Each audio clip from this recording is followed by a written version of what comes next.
Hello and very welcome, everyone. It's great to have you here on our ninth Artist Roundtable, this time on arts and culture in community-based settings. My name is Marie Wittig, and I work for Culture Action Europe. Today, I'm here with my lovely colleague Cornelia Kisch. The two of us form the Culture and Health Department at Culture Action Europe. Yeah, we're very, very pleased to welcome you all here today. Next to her, I would like to present our two wonderful speakers that we're having. It's Sonja van Dolron, who is based in the Netherlands. And then we also have SAMRA SAID and Natasha Steer from the UK. So thank you so much for joining us. This is wonderful. Naming our speakers leads me to the agenda that I would like to share with you. So let me just share my screen. Here we go. So just to give you a quick overview, I will just give you the bigger picture of what the Culture and Health Platform project is and what we are doing, what does it mean. And then after this little introduction, Sonja will provide you with some insights of her wonderful work, her studio on wheels. She's based in Rotterdam and will share some insights with us, which is fantastic.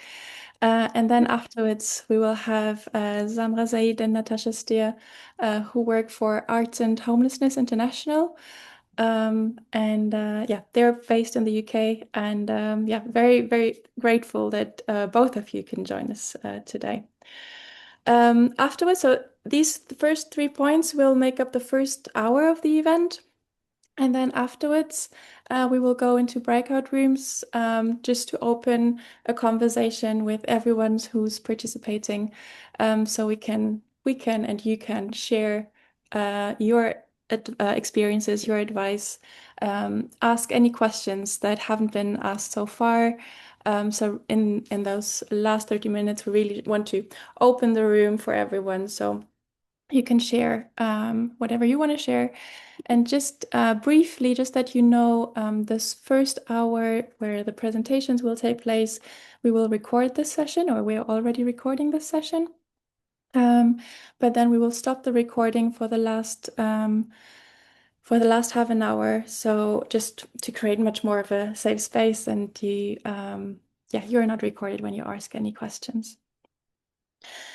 So yeah, let me move on to yeah, how we got here really. So let's have a bit of an overview of the project. The platform originates in the Culture for Health project, and its resulting Culture for Health report. In short, the Culture for Health report puts together how culture and cultural activities contribute to health and well-being. And next to the Culture for Health report, I would also like to highlight the project database that's connected with this project.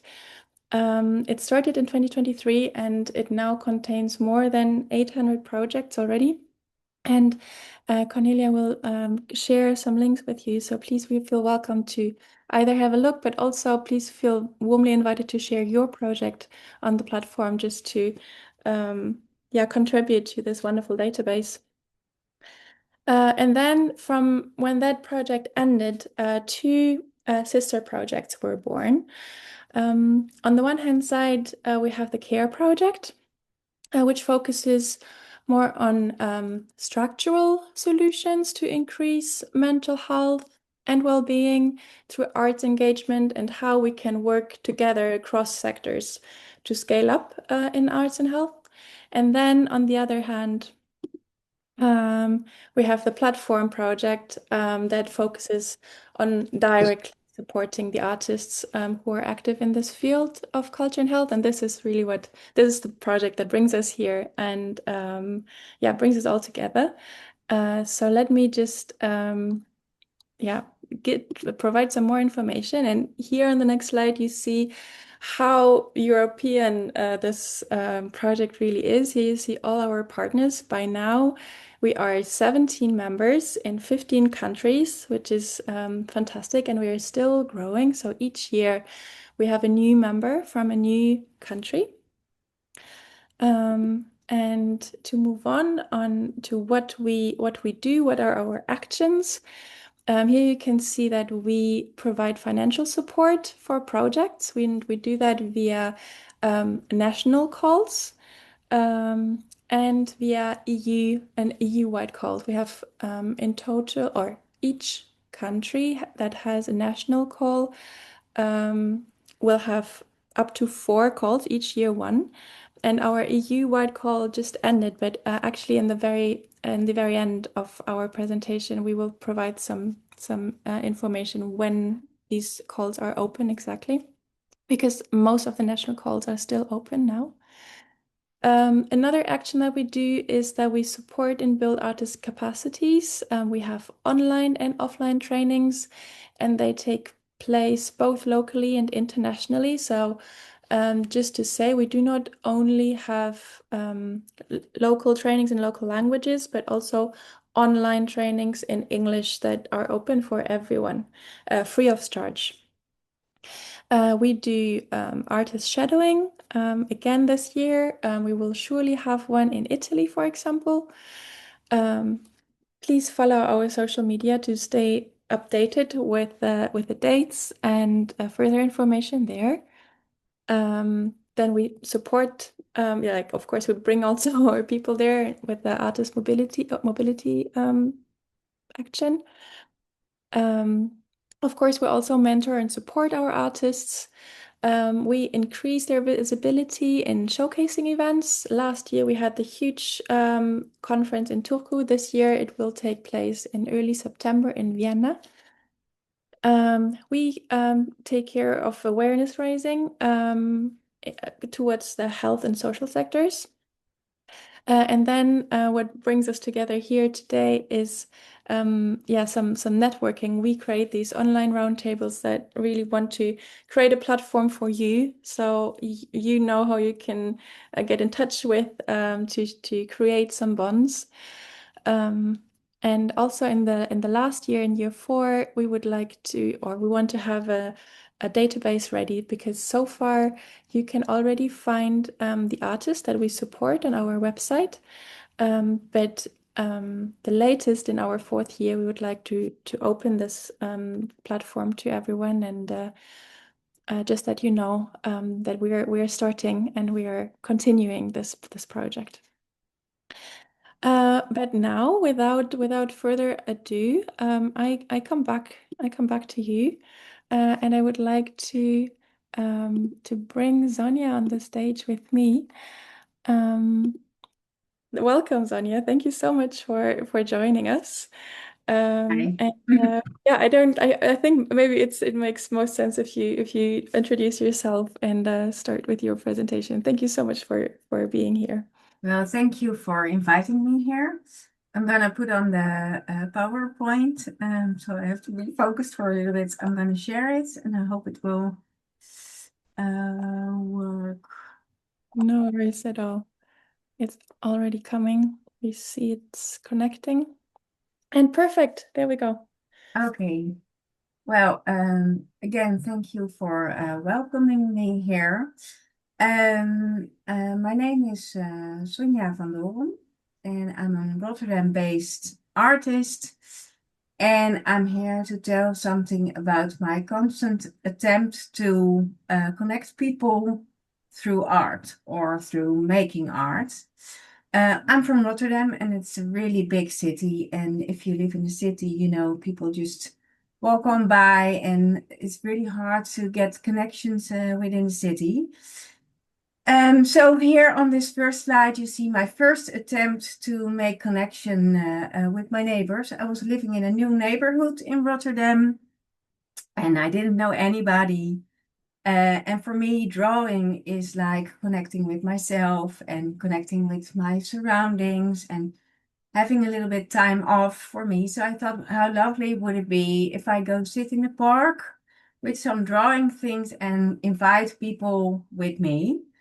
So I went to IKEA because IKEA has a solution for everything, and they did, of course. They had these breakfast tables, and they had really good water pencils. So I bought 6 sets of them, and I was sitting on Sunday in the park, and I tried to get people to draw with me. And surprisingly, it was really easy to get people to draw with me. A lot of people said yes. First only children, but the parents and then the neighbors. And I did it the whole summer. And here you can see, oh, oh, yeah. Is it? Yeah. Here you can see one of these sessions. And it's really funny. I did this the whole summer, and my dad is an artist. And the man in front of the picture is my dad. And he's really an artist with all concepts, but he was constantly coming to connect with my neighbors. And you can see how lovely it is and how they just talked about lines or colors or the weather. And usually when you meet people, you say, well, I'm Sonja, and my profession is this. And so you get a really a view of how you are in a sort of social context.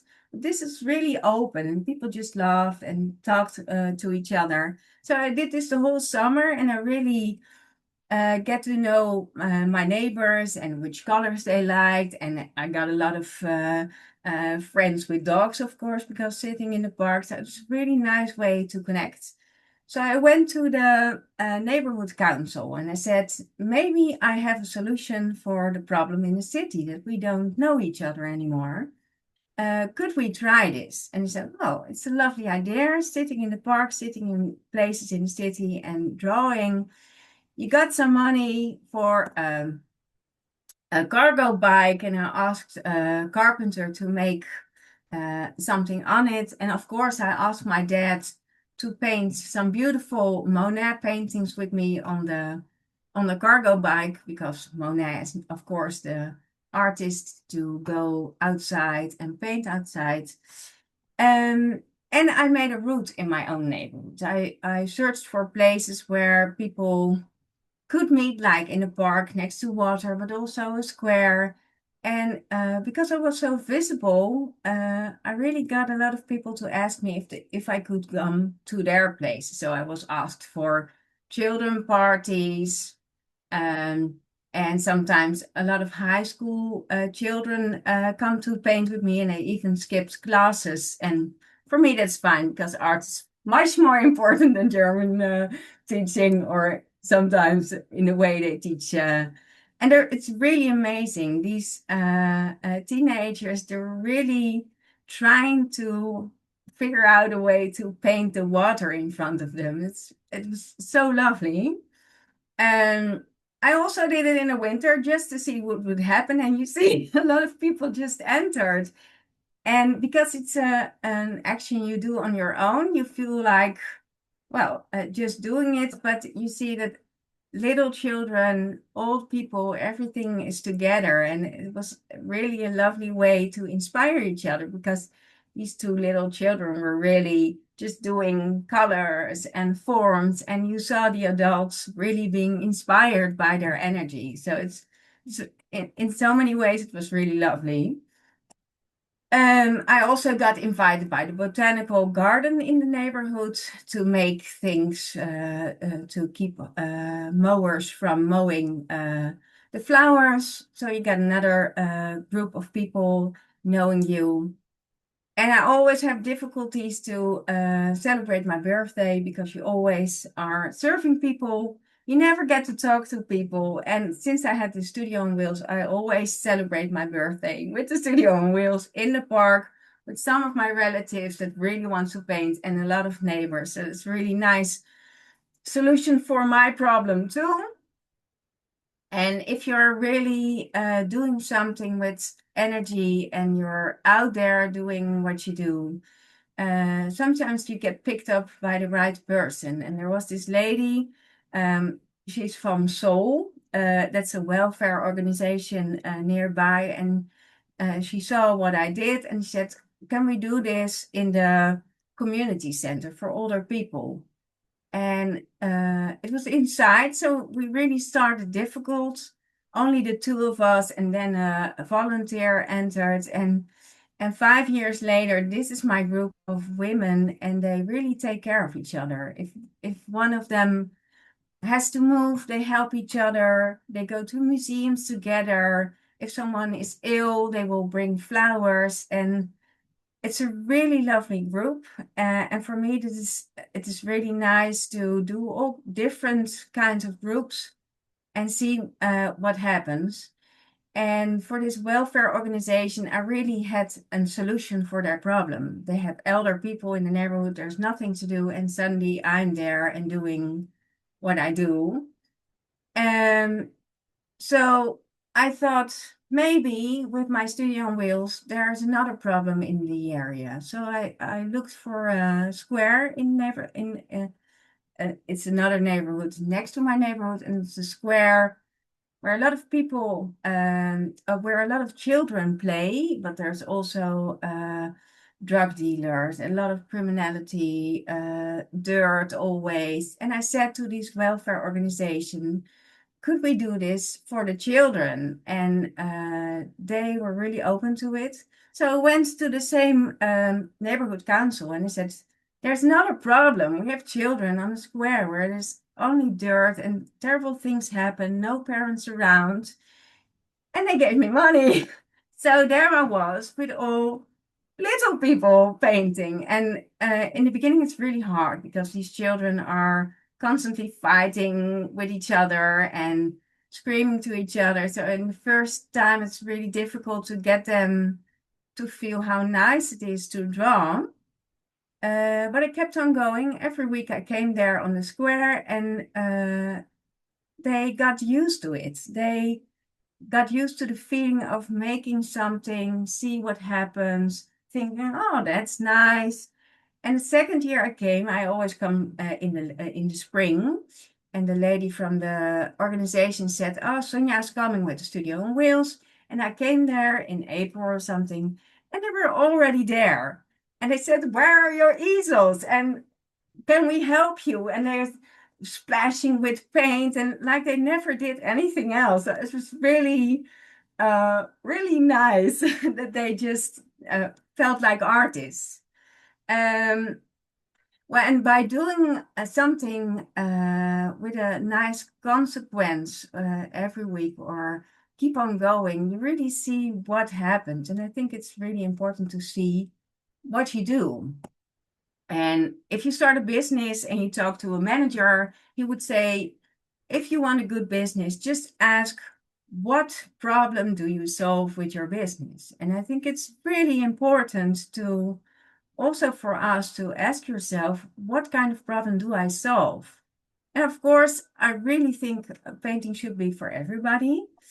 But these squares where people hanging about and children just trying to play, it's really a problem for the city.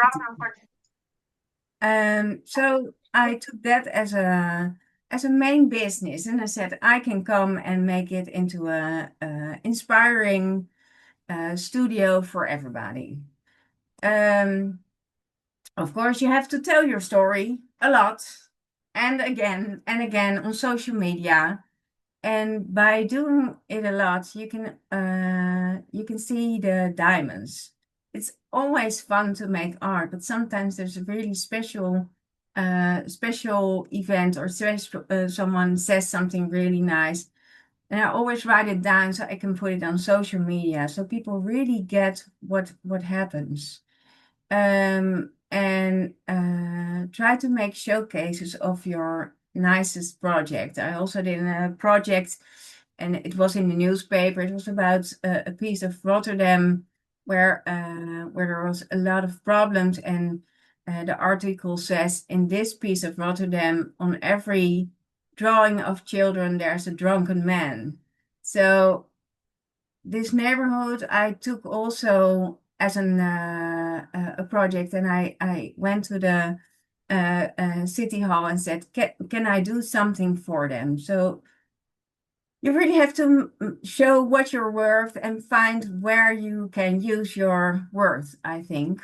Well, it's really important to put that in pillars, and I think the most of them you already know. You really have to be inclusive for everybody if you are in community places.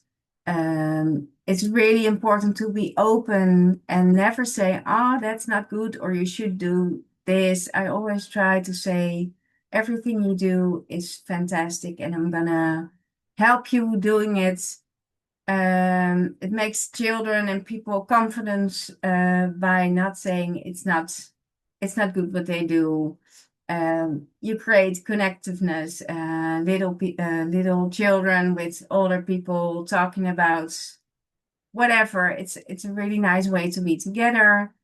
Of course, art is really unwinding for me too, but also for the people. I have a lot of adults that say, "Oh, I used to do this as a child, but how relaxing it is. Just forget your sorrows, forget everything around you, just drawing or do anything else, like building can also work. It's creating with your heart, with your hands and your mind. So sometimes there's someone who has a really good idea, but he can't draw it. But having the idea is also really nice.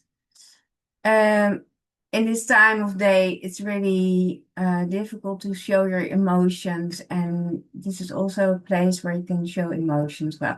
I think you all know these pillars, but for me, it's really important to name them so you can talk about why art is important. For me, really important is to make the urban environment safer and nicer. By being in the streets, you not only give people the chance to make art, but also people walking by will see their city in such a lovely way. It really looks nice if people are just making something. Um, the next step for me was, like I said, searching for a place where it's really necessary to do something. If you do that, other bigger initiatives will recognize you. And one time I was asked by a Havensteder, and it's a housing corporation in the city, a big one. And oh, sorry, Woonstad. It's another one. Woonstad. And there was a square, and there were a lot of explosions and shootings.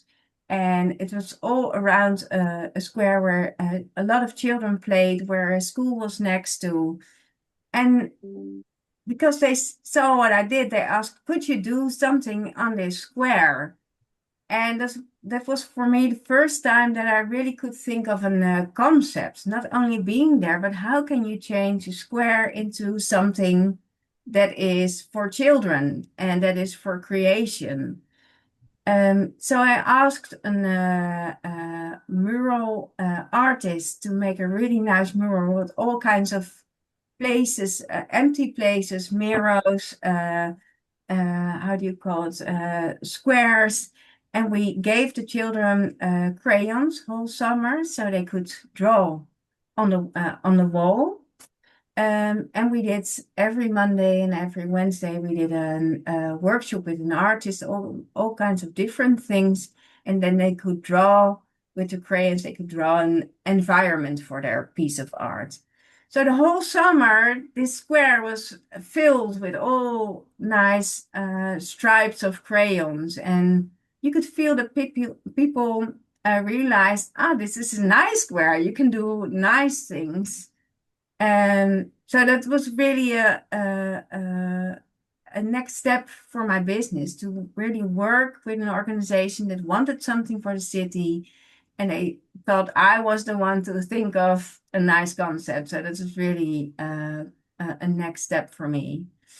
Well, I do a lot of workshops, and because I'm constantly thinking of concepts, I try to get a lot of other artists to involve too. So I put on social media, because I'm constantly on social media and showing what I do.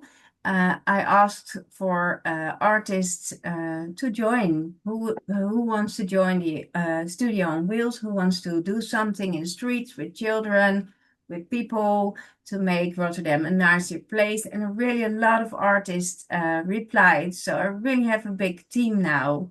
And I can really design for a place where we need some builders, or it's more for boys. Let's do something with music.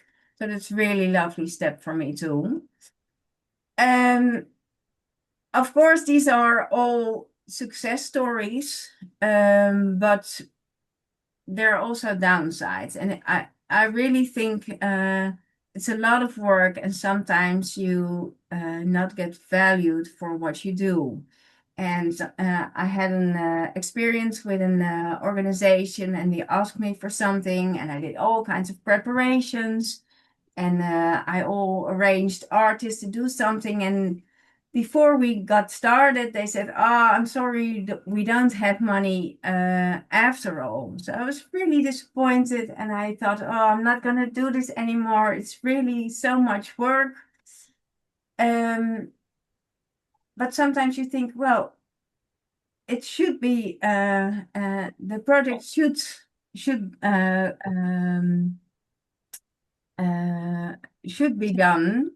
So I started crowdfunding, and crowdfunding is, well, you ask the crowd to join in, and you really have to tell the story why it's important what you do. So it's really hard work, but it was really amazing. I think I had it was 90 days, so in 8 days I had 6,000 euros from people who saw what I did, and it really made me realize that I was not alone. So the crowdfunding was, for me, was a really new start, and thought, oh, there were really people who want to join in. And I think in this political climate, it's really important to talk to the crowd, because, well, it's not easy to get money for art, but there are a lot of people that really think art is important, like me. So this was for me a really nice way to talk to people that well, that saw what I do, and they could just give 10 euros, and in the end I had a lot of money to do the project anyway, and I really felt better, and I really felt, oh, I'm doing something important. Um, so I always try to find the crowds. I always try to do things in public spaces. I always ask family and friends to help me with things, and I all place this in social media. And for this crowdfunding, what I also did is really nice, and I could well, you can always do that yourself. I made some postcards with pictures of really beautiful pieces of art children made behind the background of the city. And on the back of the cards, you could read why we all should make art. And I gave this to people that did something for the Studio on Wheels, but it's also really nice marketing. So it's I really love to do that. Of course, you have to have ambassadors, uh, because it's really hard work, and sometimes I really don't know what to do. And sometimes you meet a manager, or in the picture left up. There's the manager of the former manager of management of a bank in Rotterdam, really big bank. And I just came by him by a network, something. And I said, "Oh, sometimes I really don't know how to lead this business. Could you please help me? Because I really don't know how." And he said, "Of course, you do such a great job." And he really networked for me. And underneath the picture, that's me with the mayor of Rotterdam. She's a really cool woman, but she's really busy. But I saw her there, and I thought, oh, let's just quickly make a picture. And I asked her to come to an exhibition of children in a neighborhood, and she was really enthusiastic. And I found a lawyer that would help me with all kinds of legal things. So never be afraid to ask for people to help you, because people know how hard you work, and it's people love to help you most of the time. So that was really something I learned in all these years, that you really have to ask for help, and it will triple your own work if someone who knows how to do certain things can help you. Marie asked me, I think a week ago, could you tell what would you say to yourself, to your starting self 8 years ago when you didn't know anything? What would you say to yourself? And I laughed because through Kunstblok Brabant, I got this national call um, to uh, to make my business into something bigger or more sustainable. And so this year I started a foundation. Here you see me signing, but for a foundation, it's a totally different world. So I said to Marie, well, I feel like beginning in the bottom again. I have to learn new things. And we're now at a point that some funds are funding the project and some funds are not funding the project. And maybe I won't get paid for my initial work. And I feel like 8 years ago. So every new start, every new project is always learning and investing. But I can only say enjoy what you do, and well, always try to stand up for yourself when it's possible. I think that's my main message, that you really have to enjoy it, and sometimes also say no, because sometimes they don't understand what you do. And well, you should skip the partners and try to find partners that really have an interest in what you do. I think that's really important. So I think I was really nervous, but I think this was my whole story. And please ask questions or say, you should do this, or well, and thank you, of course, for the attention. Fantastic. Thank you so much, Sonja. This was amazing. And I hope you can also see all those hearts and love and clapping hands that are Oh being no, sorry. Thank you. beautiful. Also, if you wanted to later, like in the chat, there are so many positive comments. Like I think it has been really, really appreciated Okay, good. what you've been sharing. This is fantastic. Thank you so much. Seriously, it was so nice to get a closer view on what you're doing. And here, like the cards just continue. There's no end to it. This is fantastic. Thank Thank you you. so much, everyone. Um, so yeah, we have a few more minutes to answer questions. Yes. I have a few questions noted myself, and I just wanted to just that you're all aware, like please share your questions with us. Just raise your digital hand, and I'm happy to open the floor to you. But also, if you don't feel like sharing your screen or anything, please use the chat as well if you wanted to. Um, so yeah, I was like just maybe two questions here because you have this wonderful collaboration with the city.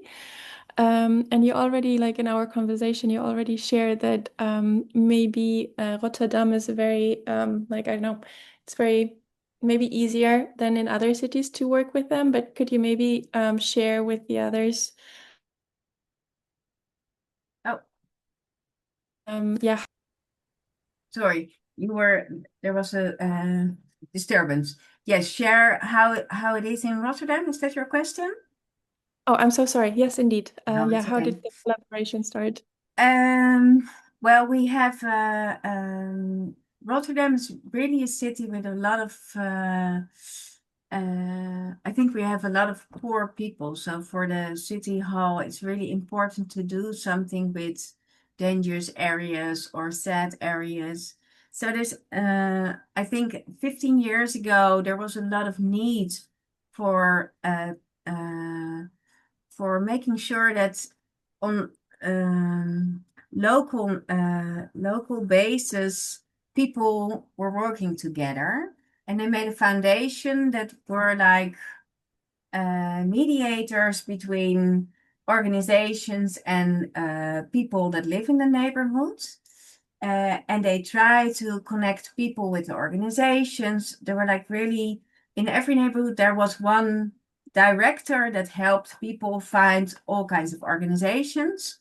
And this organization is Cultuur Concreet. And they really did it in such a fantastic way that the council said, let's give all the money that is supposed to be for cultural things in neighborhood areas, let's give them the money so they can divide it to neighbors, to social entrepreneurs like me, to welfare organizations.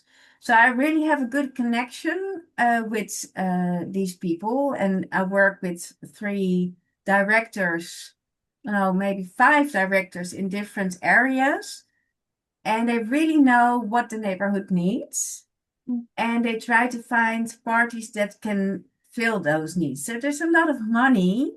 If you have a nice idea for your neighborhood, you just knock on their door and they will sit down and drink coffee with you. And it's really based on trust. And they do it so well. They were invited in all kinds of different places for a convention, but even in somewhere in America, they were invited to speak about how they do this job. So if you're in a city that doesn't have a good connection with neighbors or with citizens, just look up Cultuur Concreet and maybe you can get some inspiration by them, because they really are doing such a lovely job, and they really make sure that everybody that has a nice idea for the neighborhood can get some money, get people to help, an organization to think with you. So there's a really fantastic structure in Rotterdam. Without them, I would never was able to do this, I think. Yeah, fantastic. Thank you so much. Thank you so much. I assume like very similar to what you said at the very beginning of your presentation, like for yourself, you need to know what you want to focus on, but also for others to fund you, of course, you need to have like a very clear vision and of what you want to do. And also very like big thank you to Thelmus who just shared the link with us. That's super kind. Thank Okay. you Yeah. much. That's perfect. Yeah, they're really great. They're Yeah. really fantastic. Yeah. Super nice. And then just like maybe one more because I so far I don't see any further questions. So like again, please raise your hand if you want to ask something. But very, very technical question that just came to my mind while you were presenting. It struck me that you have amazing pictures from your work and that you distributed here, but also on social media. But I also noticed that, for example, on that slide that was about custom-made projects, you like you covered people's faces. And Yeah. just to share this because it's so important when you because it's I mean of course it's so important to share your project on social media and to advertise it, but of course you have to have the rights of the pictures. Maybe Yes. you could share with us briefly how you do this. Like how do you like whenever you share pictures with people on it, like how do you make that possible? Yeah. Um, I always, if I'm in the streets, I always have really good contact with the people that work with me, that are making something. So I always ask exactly what they want. If I can use their hats, if I can use the bags, if I can use the artworks. You really have to just ask. And I have a website with a shiny gallery. So Mhm. I always tell parents I'm gonna put the children in the shiny gallery, and that really helps because people are really proud of their children. So in a way, my project is about shine. Everybody can shine, and I think I talk about that a lot. So a lot of people want to shine and want to be in a picture, and if they don't want, well, I'm not gonna I'm not gonna use the pictures, or I'm gonna how do you call it? blur them or something. So Yeah. Yeah.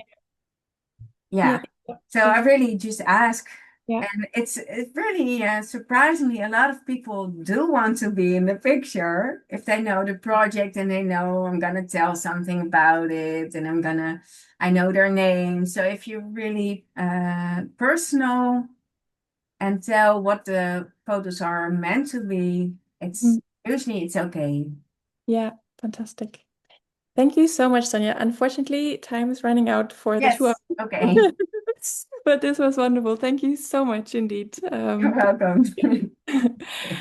Okay, and next, I'm super happy to invite. First, I have to do it step by step, but first I invite Samra to the stage, and we have Natasha with her.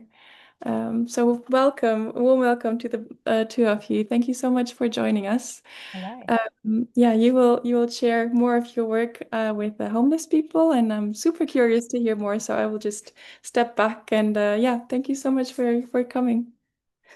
Thank you so much for having us. Hello, everyone. Thank you so much, Sonia. I feel so inspired by your studio on wheels. As a fellow cyclist myself, I'm having so many ideas. Thank you so much for your presentation and your time. Hello, everyone. Thank you so much for having me. My name is Samra Said. I'm co-director and a producer at Artists and Homelessness International. And I have here my colleague. Introduce Hello. yourself. Hello. Yeah, I'm Natasha Steer. I'm a producer at Arts and Homelessness International and also a creative health practitioner. Brilliant. Thank you so much, everyone, for joining us. And I have passed the mic again to Natasha to introduce the next session. So we thought it wouldn't be right for us to be here without us having a little bit of creativity, as we like to do with all of our sessions, and just get you thinking about, about colours and things like that. So we would like you to, oh, I don't know if it's going to let me change. Oh, there we go. Oh, it done it at the last minute.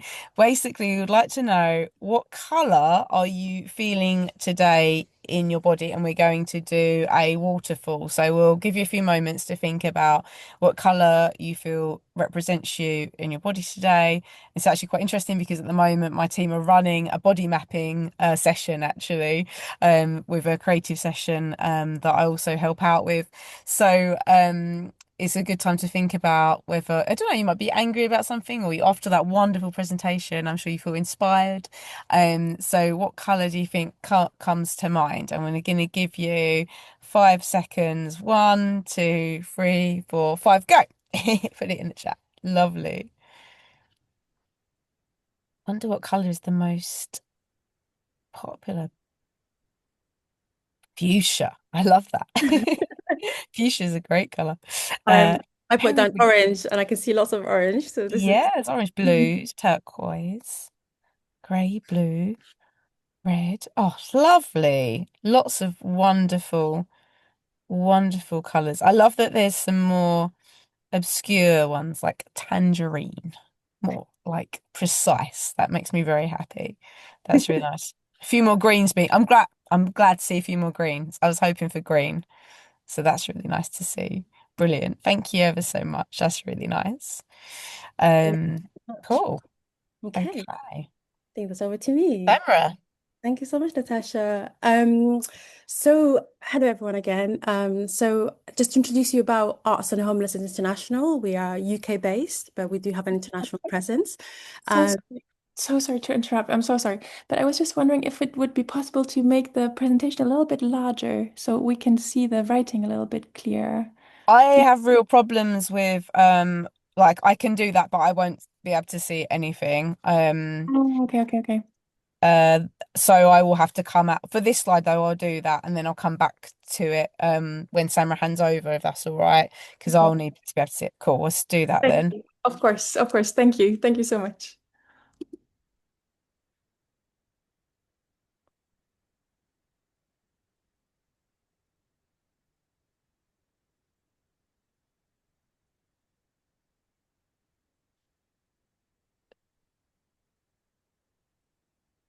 Amazing. Thank you so much, Natasha. Can you hear me, everyone okay? Can you hear me, Marie? Perfect. Hello, everyone. So we are called Arts and Homelessness International, HE for short. We are based in United Kingdom, in UK, and we work to bring positive change to people, project, and policy in homelessness through arts and creativity. We focus on connecting and strengthening individual artists and projects and advocating for arts to be part of the homelessness support and policy. And we do this through international exchanges and through events, research, and training. And at AHI, we passionately believe in co-creation. So 50% of our board, so our governance board, trustees, and our staff members are or have been homeless. So we also organize exchanges and events with the arts and homelessness community globally and run programs of advocacy, research, and training. And the case for it is to make the case for arts and homelessness and produce research, resources, and training for people and projects working in this field. We also try our best to increase creative and employment opportunities for people who have been homeless, strengthen the practice and capacity of projects, trigger changes in local homelessness policy to include the arts, and to center the voice of people with lived experience in homelessness in decision making, to strengthen the sector, creating solidarity and momentum. Natasha and I, we co-produce a program called the Associate Leadership Program, which is a year-long leadership and professional development program for a group of 8 creative and artists, all of whom have been homeless.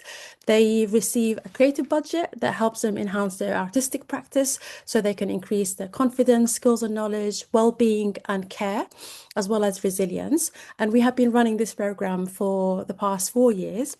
And each year we take on 8 artists to go through a year-long journey of what does care and well-being looks like. Thank you so much. Can I see the slide? Yes. So how do we get in touch with the people? This is a question that Marie asked us, like, how do we get in touch with the people we work with? And we do that through a lot of ways. Partnership with local services and cultural organization across the country, but also internationally. We do a lot of co-creation or co-production. So we work with people who have lived experience at every stage. And we do a lot of outreach through training, through workshop, and through community events. Some of that shapes up from our summit, our festival, our peer exchanges. We run a lot of similar to this session here. We run a network event, peer-to-peer support. We also connect with people through our peer networks, be it council co-creation, university homeless peer network, or the arts and social outcome network. The key thing that pin all of that work is that we focus on how you build trust. How do we have a shared trust with the people who we engage with? And how do we ensure our values, which are openness, creativity, and equity, is embedded in everything that we do. A project that could really explain the way we connect with people. Back in 2020, when we were deeply isolated as a result of COVID and the pandemic, we worked in Coventry, which is a city in West Midlands here in the UK, and we worked with an organisation on the ground called Underground Lights, who had a brilliant idea in order to reach people in Coventry, in order to reach people who are impacted by homelessness, who've been housed in hotels and hostels and temporary accommodation, to give them a blank postcard and pens. So we had this similar to the Studio Wheels, but we were actually like moving across from one hotel to the other to give people a blank postcard and pens so they can post and decorate them with pictures pictures, with painting, with words that could make someone else smile. And these postcards were exchanged around Coventry and created such an incredible momentum. And in a true sense of Arts and Homelessness International, we offered to take this project globally, and we invited our networks in Brazil, in South Africa, in India, in Australia, and Japan to send a loads of postcards. What I'm going to do, I'm going to share some of that results in the chat so you can have it in your own time, because it's quite long, so I can't play it.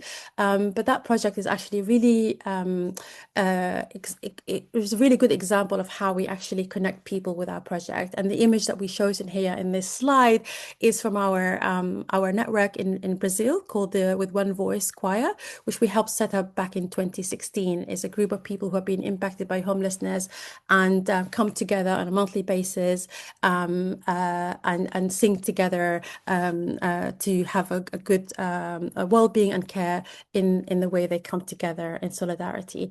Thank you. And Natasha, over to you.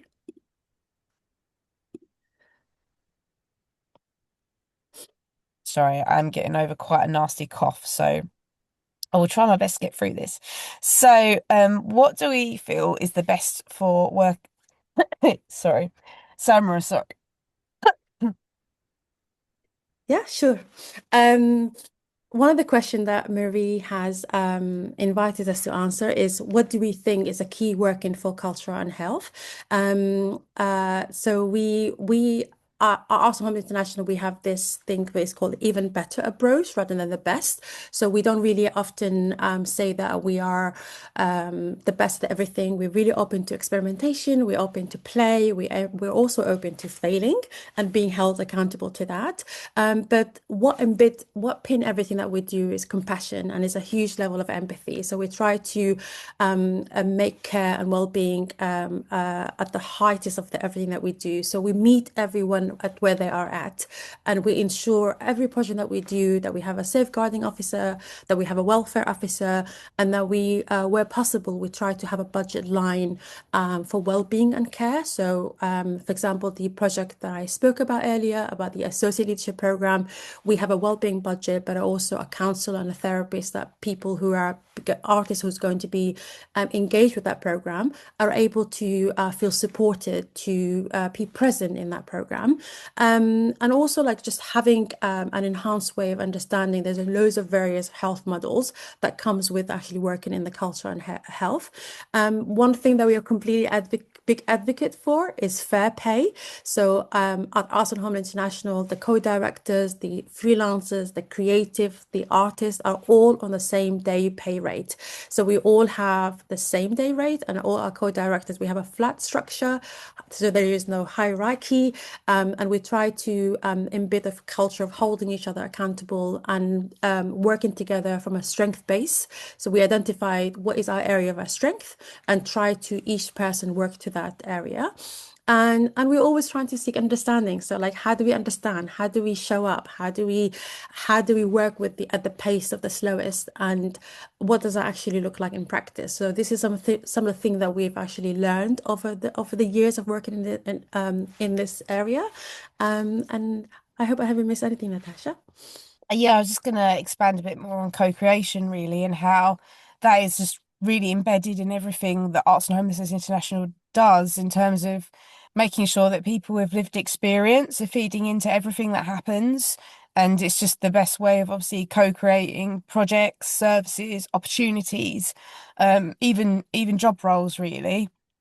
And we've got quite a few resources on the website that have been co-created, and it's just really important to us to make sure that then represents people's different health issues and inequalities, and how they might live and experience marginalisation. And that then obviously we're working to try and prevent that marginalisation and create culture shifts within both culture and health, and how those, coexist to be able to support people's health ultimately.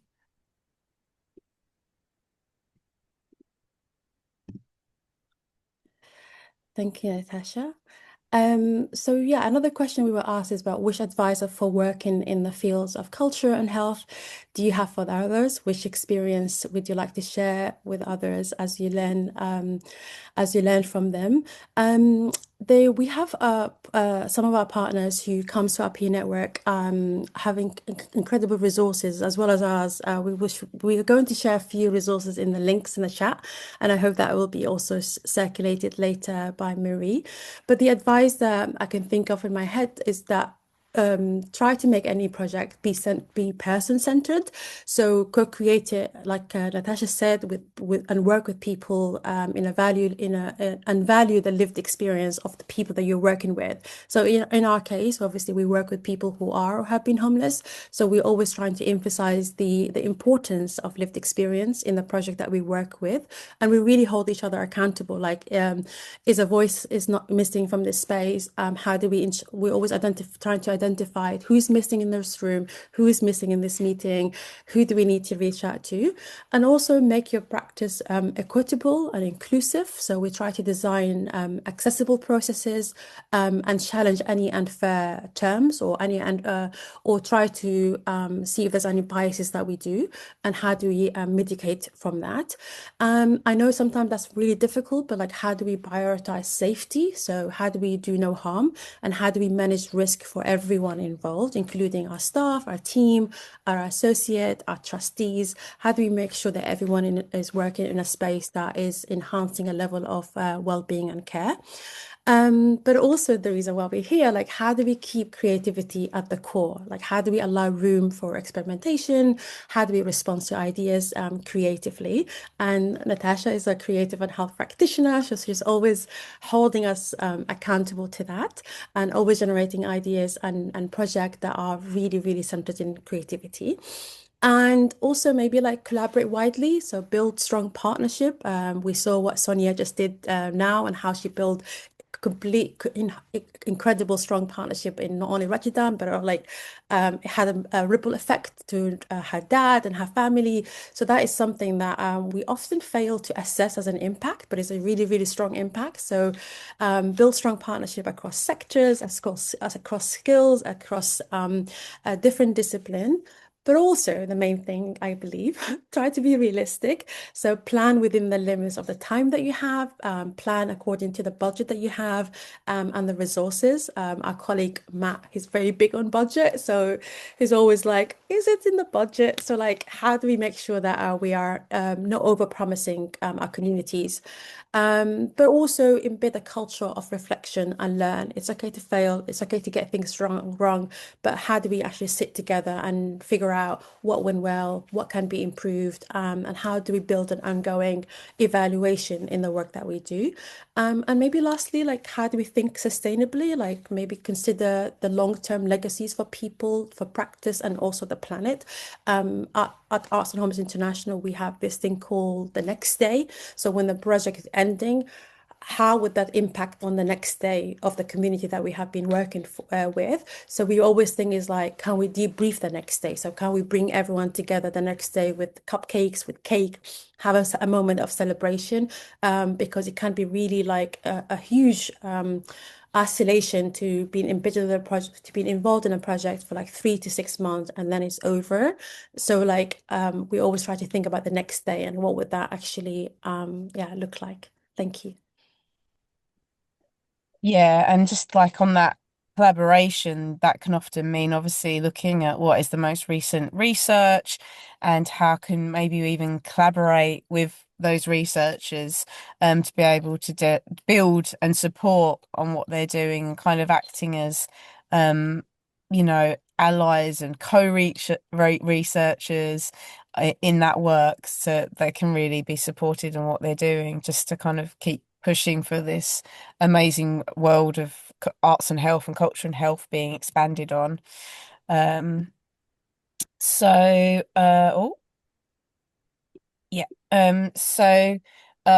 question that was pitched to us was, what advice do you have for starting a project in a community-based setting?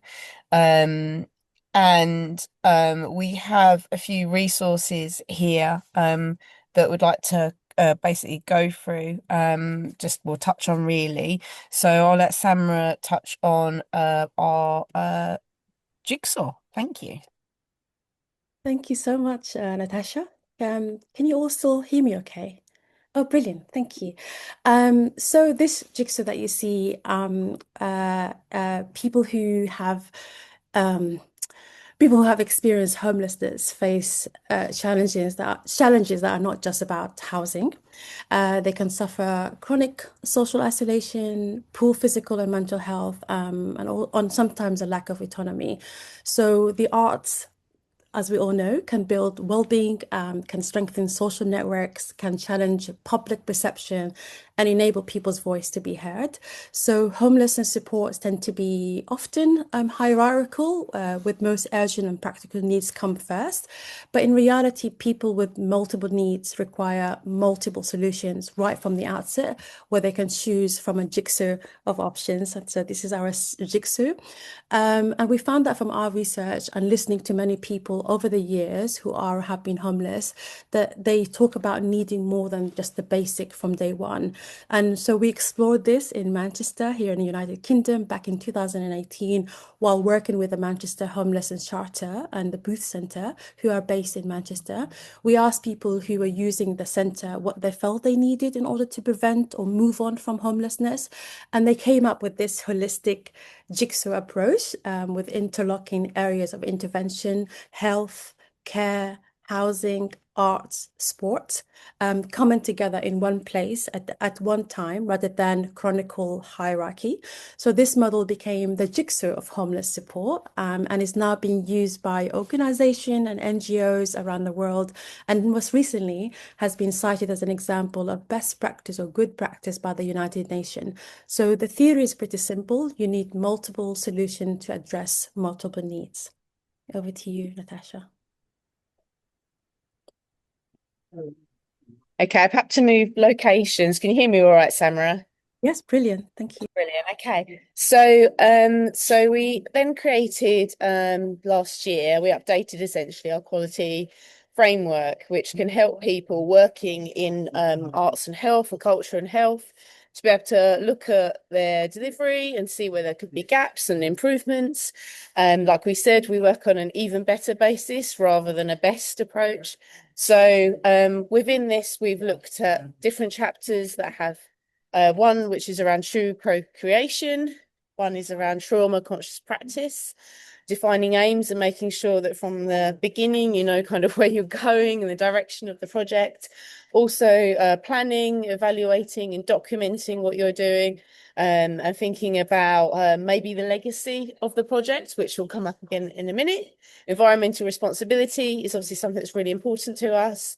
And there was a new section that we added to make sure that we're aware of how we might be impacting the environment, but also actually how out of reach being aware of that might be for a lot of people that are facing homelessness or and on low incomes.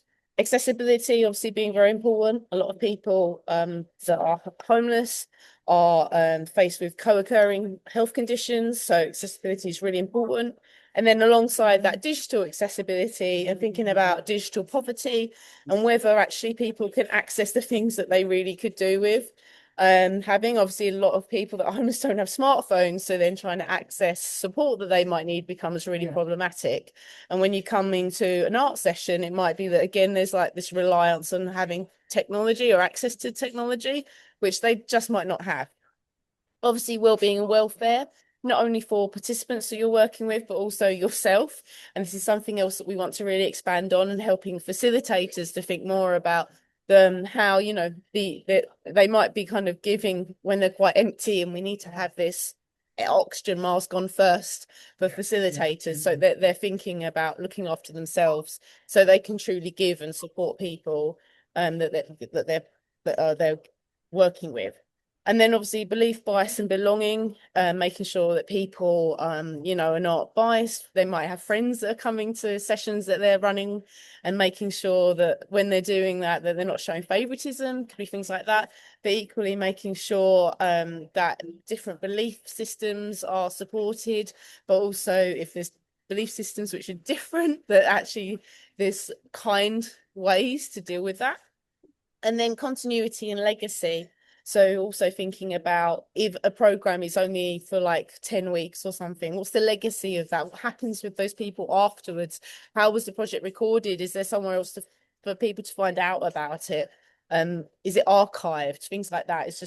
That's really important essentially. So you can find the quality framework on our website.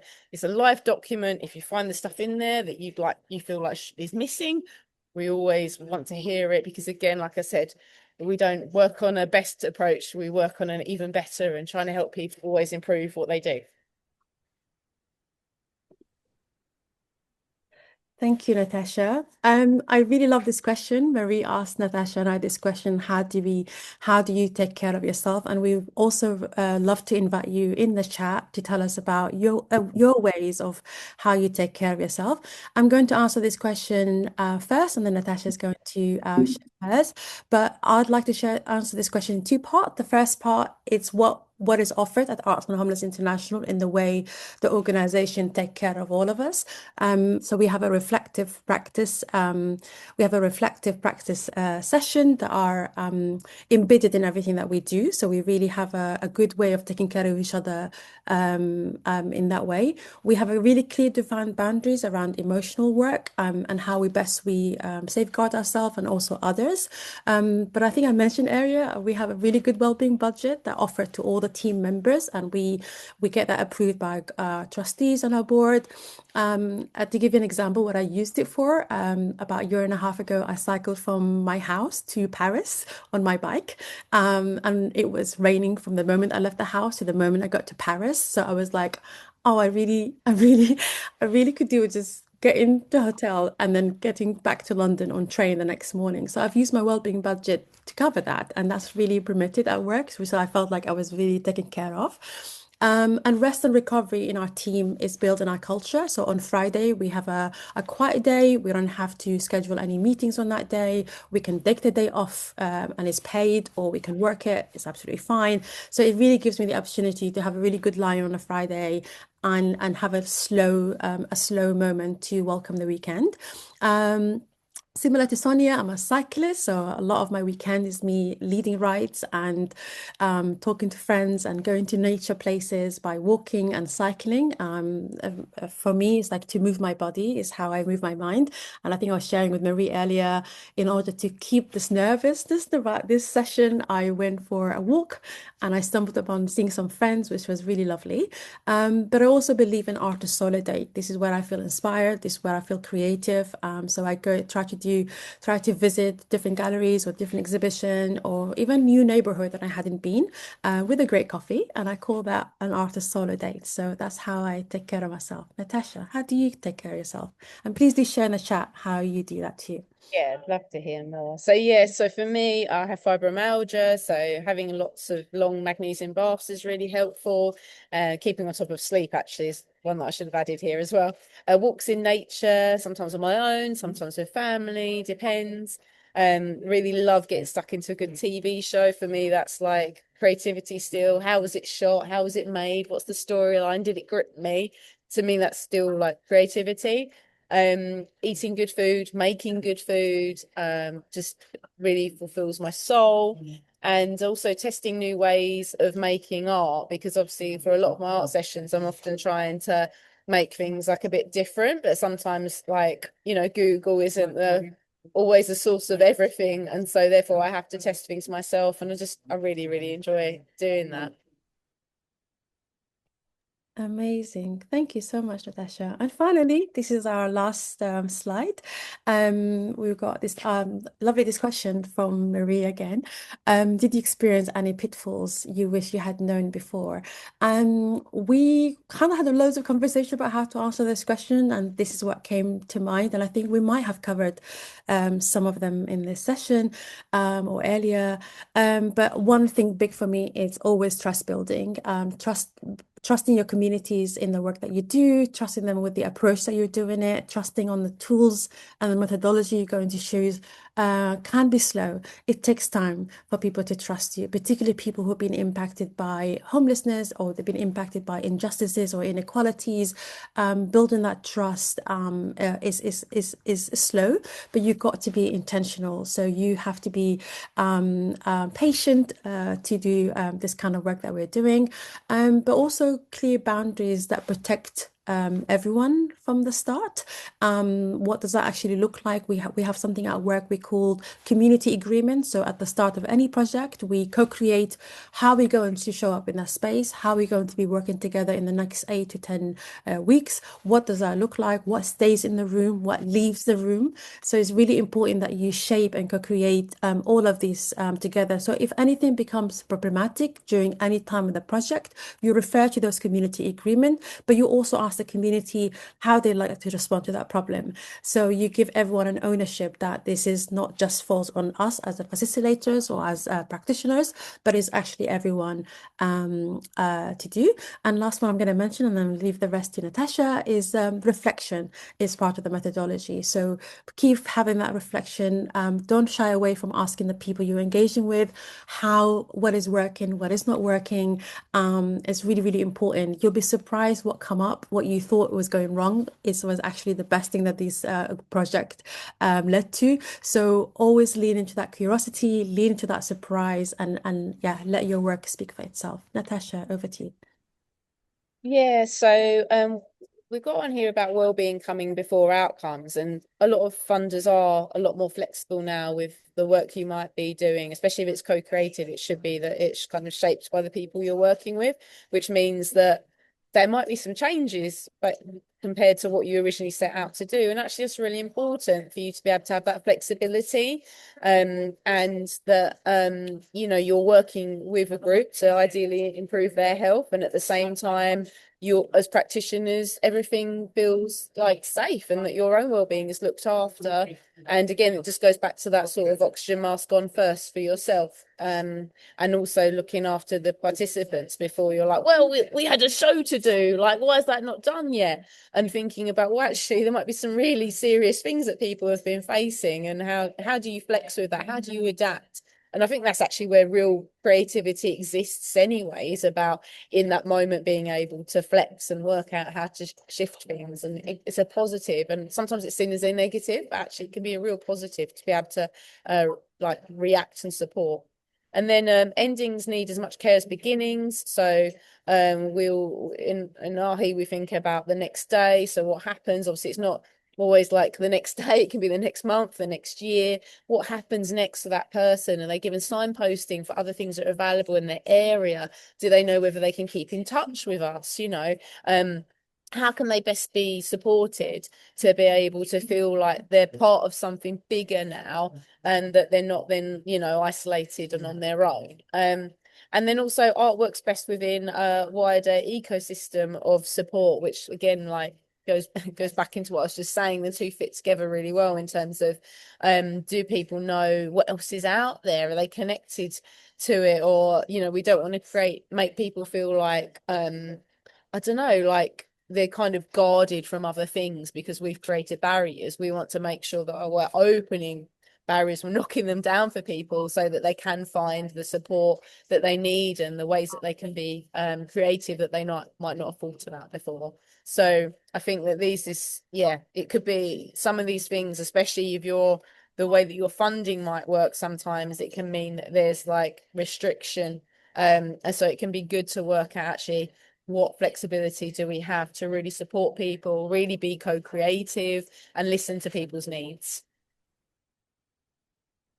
Thank you so much. And that's all. Thank you very much. If you'd like to get in touch, you can find us on social media, but also on LinkedIn, or you can email us at samra@artsandhomelessin.com or natasha@artsandhomelessin.com. Thank you so much for having us today. I hope that was a great use for your lunch hour.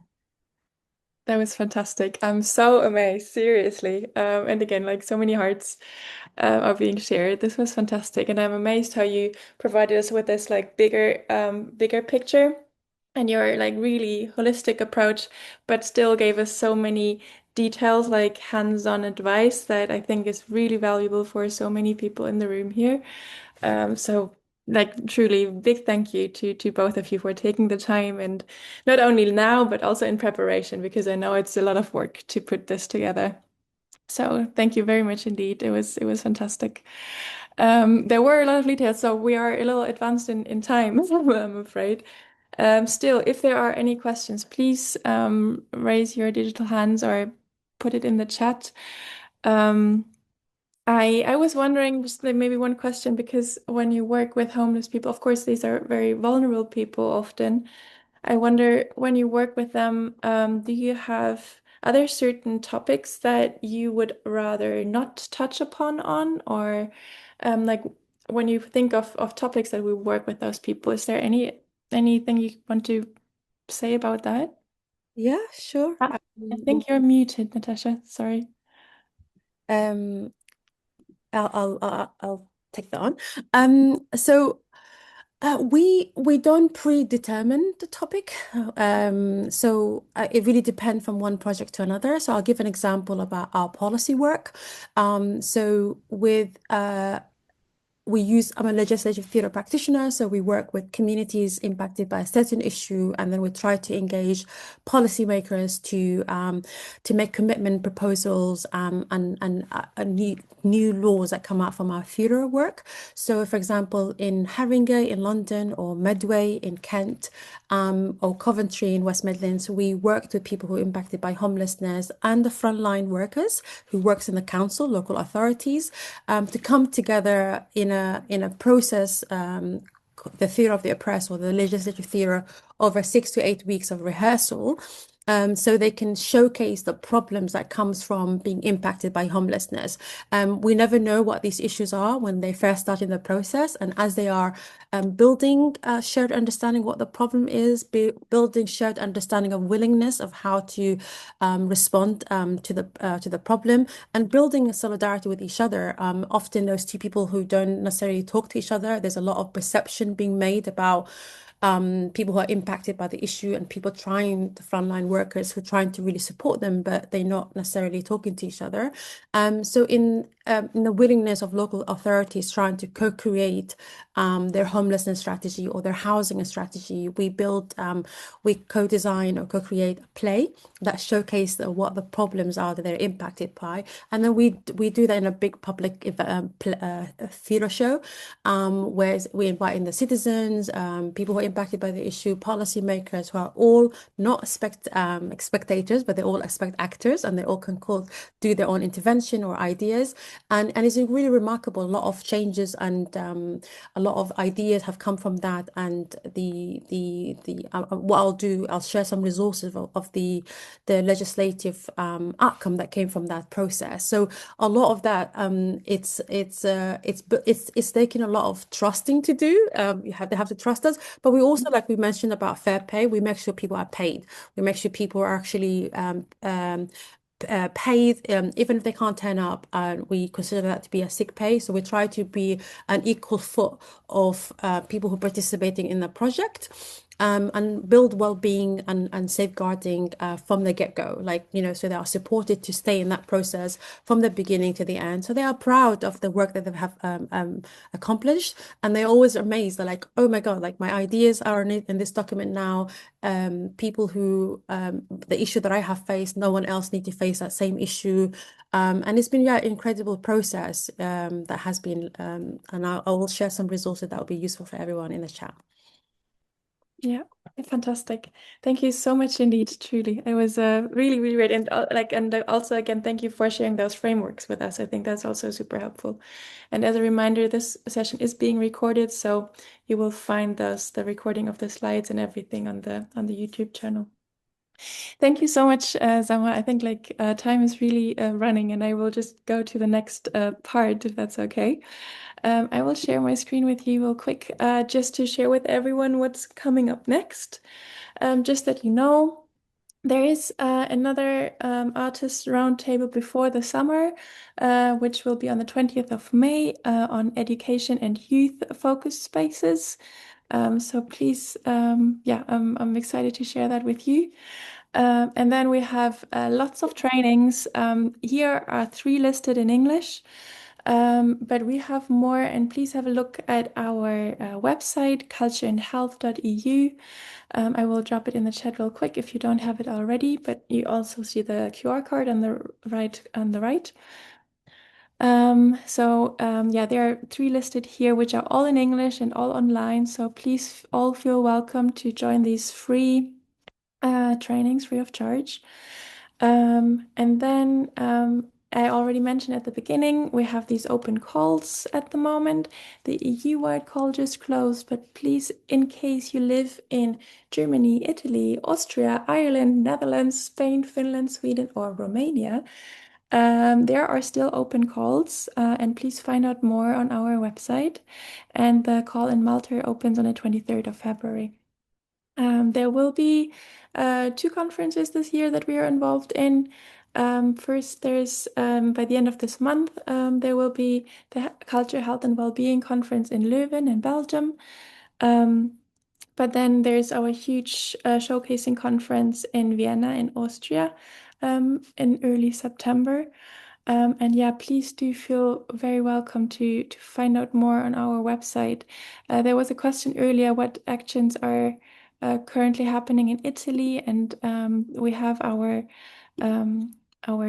we have an Italian partner, but please find out more about those actions on our website. I think that would be the easiest. Okay, I think so far I will stop the recording here.